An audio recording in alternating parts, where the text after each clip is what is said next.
Hello everyone. आज हम लोग हिंदी का दूसरा कहानी पढ़ेंगे जिसका नाम है उसने कहा था।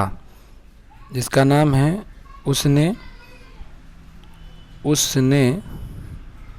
कहा था। तो क्या कहा था, इस बात को इस कहानी में हम लोग पढ़ेंगे बेहतर ढंग से।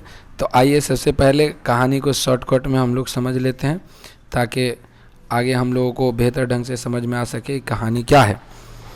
देखिए, उसने कहा था जो कहानी है उसमें सारांश में जैसे दिया हुआ पहले मैं समझा देता हूँ कि कहानी का आरंभ यानी शुरुआत अमृतसर नगर के चौक बाजार में एक 8 वर्षीय सिख बालिका तथा एक 12 वर्षीय सिख बालक के बीच छोटे से वार्तालाप से शुरू होता है।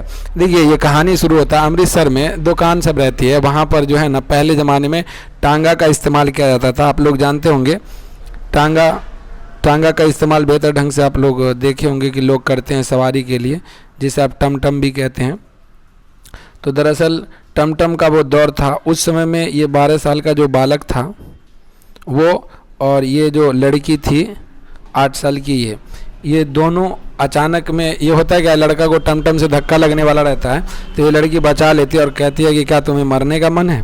तो इस तरीके से इन दोनों की बातचीत शुरू होती है। अब क्या होता है, दोनों ही बालक बालिका अपने अपने मामा के यहाँ आए हुए थे। अब देखिए, संजोग की बात है कि दोनों अपने ननियाल में घूमने के लिए आए हुए थे, छुट्टी बिताने के लिए। बालिका व बालक दोनों सामान खरीदने बाजार गए थे कि बालक मुस्कुराकर बालिका से पूछता है कि क्या तेरी कुरमाई, यानी कुरमाई का मतलब होता है सगाई, ये अमृतसर की भाषा है भाई। कुरमाई मतलब सगाई हो गई है। अब लड़की क्या जवाब देती है, देखिए।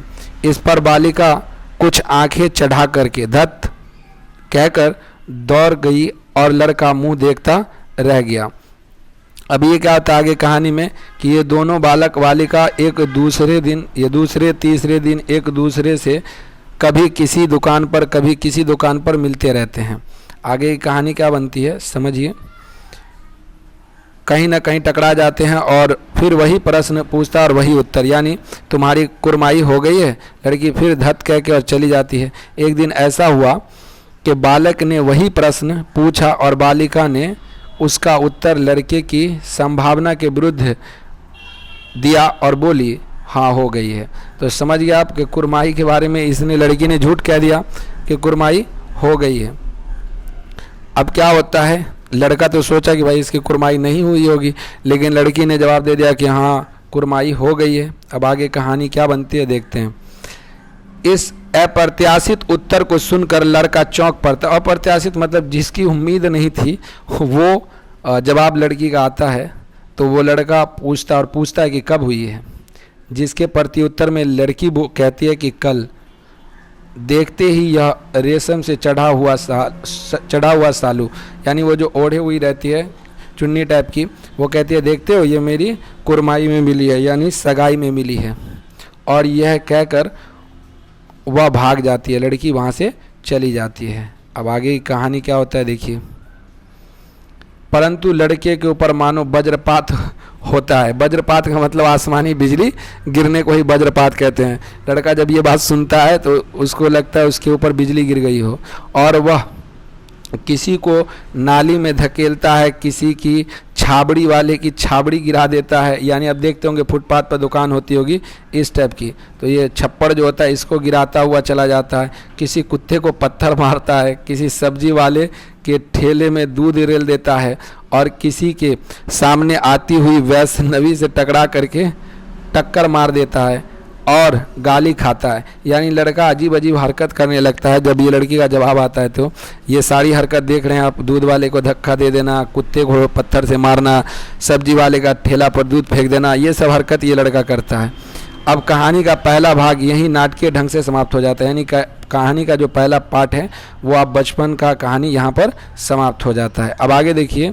इस बालक का नाम था लहना सिंह। ये जो लड़का था जो 11 साल का था और लड़की से सवाल पूछता था क्या तुम्हारी कुरमाई हो गई है, इसी लड़के का नाम है लहना सिंह। और यही बालिका बाद में सूबेदारनी के रूप में हमारे सामने आती है। आगे जो कहानी पढ़ेंगे ना तो सूबेदारनी नाम आएगा। यही वो लड़की है जो उसको कह देती है कि हाँ मेरी कुरमाई हो गई है। आगे की कहानी में देखिए यही सूबेदारनी बन करके आती है। चलिए तो आगे चलते हैं, इस कहानी का मज़ा लेते हैं।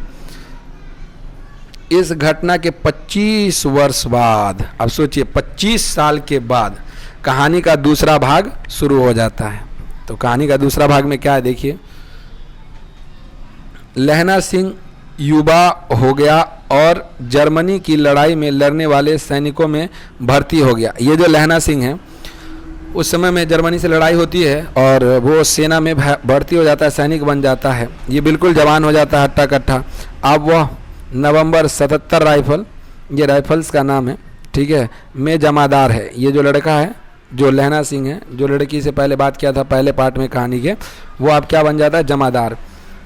एक बार वह 7 दिन की छुट्टी लेकर अपनी ज़मीन के मुकदमे की पैरवी करने घर आया था। अब देखिए वो जो लहना सिंह है वो 1 हफ्ते की छुट्टी लेता है अपनी ड्यूटी से और लेकर के आता है अपनी ज़मीन के मसले को हल करने के लिए, मुकदमा सॉल्व करने के लिए। अब क्या होता है आगे समझिए। मुकदमे के लिए आया, आने के बाद फिर मुलाकात होती है। देखिए सूबेदारनी से क्या हाल होता है।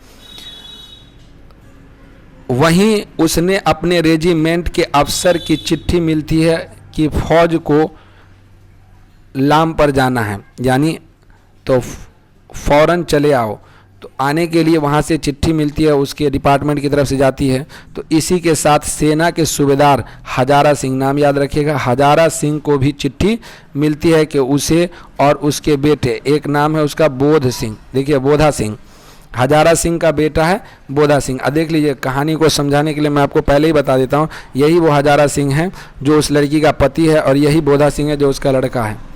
दोनों को लाम यानी युद्ध में, लाम का मतलब यहाँ पे युद्ध है, युद्ध पर जाना है, अतः साथ ही चलेंगे। सूबेदार का गांव रास्ते में पड़ता था और वह लहना सिंह को चाहता भी बहुत था। यानी ये जो सूबेदार है जिसका नाम हजारा सिंह है, ये लहना सिंह को बहुत मानता रहता है। अब आगे की कहानी देखिए किस तरीके से चलती है, क्या होता है। तो आगे चलते हैं। यहाँ देखिए सूबेदार का गांव रास्ते में पड़ता था और वह लहना सिंह को बहुत चाहता था। लहना सिंह सूबेदार के घर पहुंच गया। देखिए लहना सिंह जो है सूबेदार के घर पहुंच जाता है। पहुंचने के बाद क्या होता है, जब तीनों चलने लगे तब अचानक सूबेदारनी यानी सूबेदार लहना सिंह से कहता है कि उसकी पत्नी सूबेदारनी उसे जानती है और वह उसे बुला रही है। अब देखिए सूबेदारनी बुला रही है उसको, क्या होता है, लहना सिंह को आश्चर्य होता है कि सेना के क्वार्टरों में तो वह कभी रहा ही नहीं, तो किस तरीके से वो सूबेदारनी उसको जानती है। ये तो अजीब बात लहना सिंह के सामने चली आती है। अब उसे क्या पता रहता है, उसके बचपन की बातें जो वो करके गुजरा रहता है वही सामने उसके आएगी। तो देखिए लहना सिंह को आश्चर्य होता है। तो उसके बाद क्या होता है, पर वह जब अंदर मिलने जाता है तो सूबेदारनी उसे कुरमाई हो गई वाला बात दोहराकर 25 वर्ष पहले की घटना का स्मरण दिलाती है और कहती है कि जिस तरह उस समय उसने एक बार घोड़े की लातों से उसकी रक्षा की थी। मैंने आपको बताया था ना कि ये जो लड़की रहती है वो इसको बचाती है घोड़े के लात से, क्योंकि वो टांगा के नीचे पड़ने वाला रहता है लहना सिंह, तो उसको बचा लेती है, कहती है पागल है देख के नहीं चलता। तो जिस तरीके से उसकी रक्षा की थी सूबेदारनी ने, तो अब क्या कहती है देख लो आगे, उसी प्रकार उसके पति और एकमात्र पुत्र की वह रक्षा करे। यानी वह सूबेदारनी चाहती है कि ये लहना सिंह उसके पति और पुत्र की रक्षा करे, जिस तरीके से बचपन में उस लड़की ने उसकी जान बचाई थी। वह उसके आगे अपना आंचल पसार कर भिक्षा मांगती है। कौन भिक्षा मांग रही है, वही लड़की सूबेदारनी।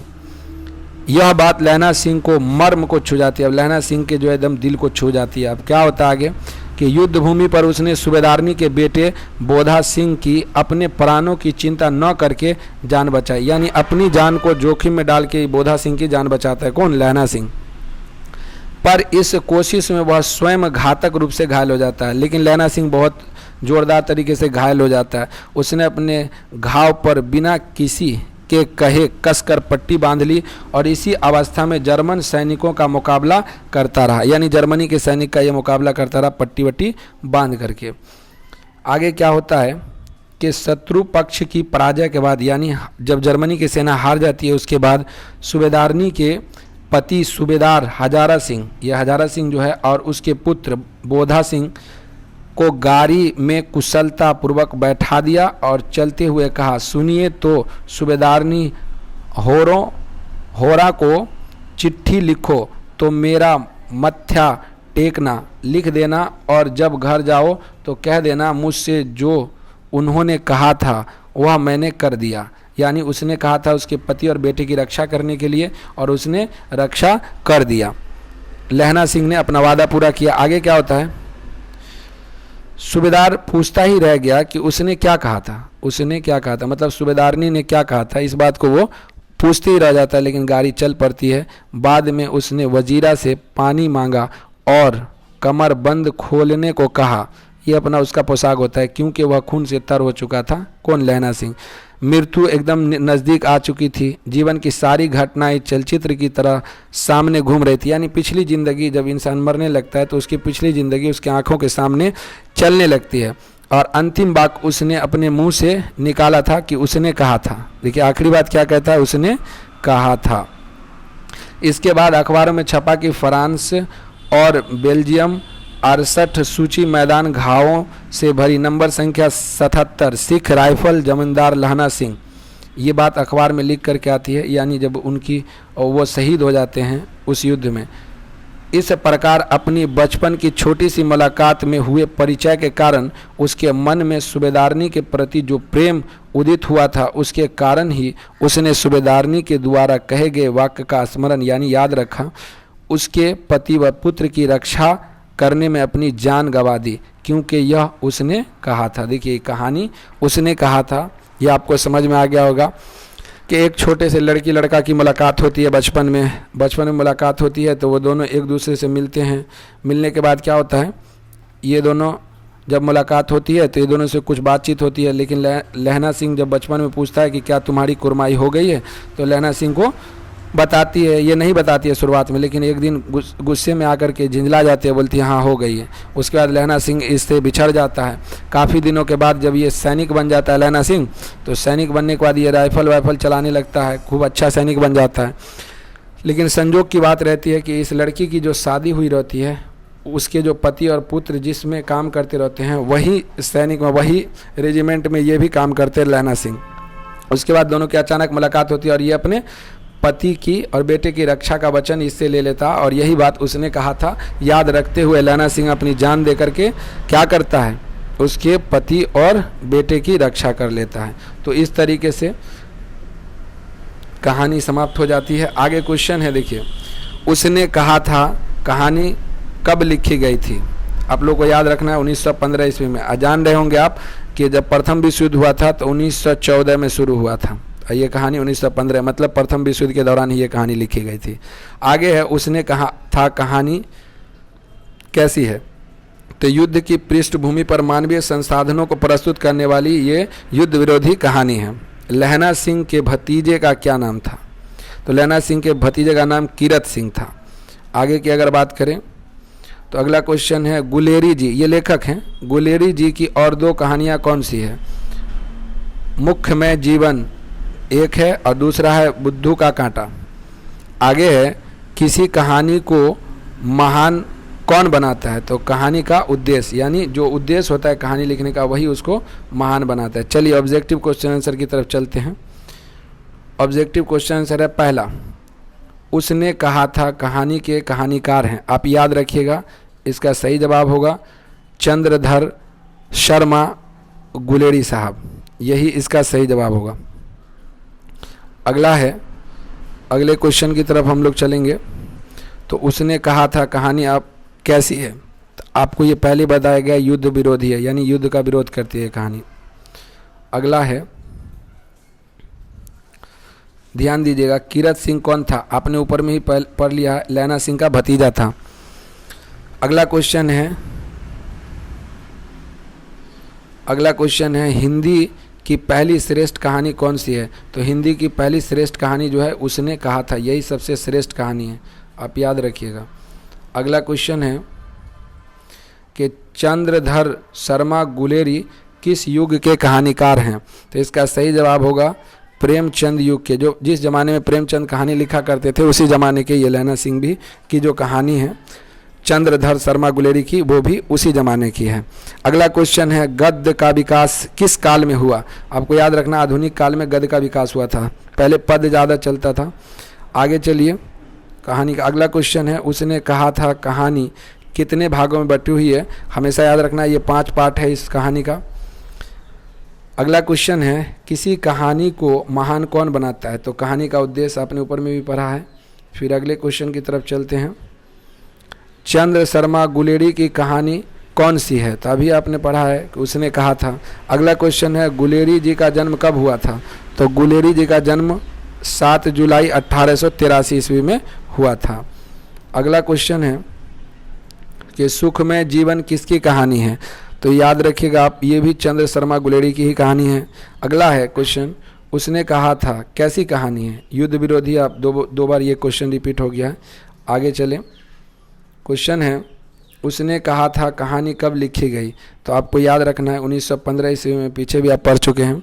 अगला क्वेश्चन है, लहना सिंह के भतीजे का क्या नाम है? ये डबलिंग क्वेश्चन हो गया, किरत सिंह नाम है। और लास्ट क्वेश्चन है, संस्कृत कवियों ने छई किसे कहा है? तो आपको याद रखना है चंद्रमा को छई कहा है।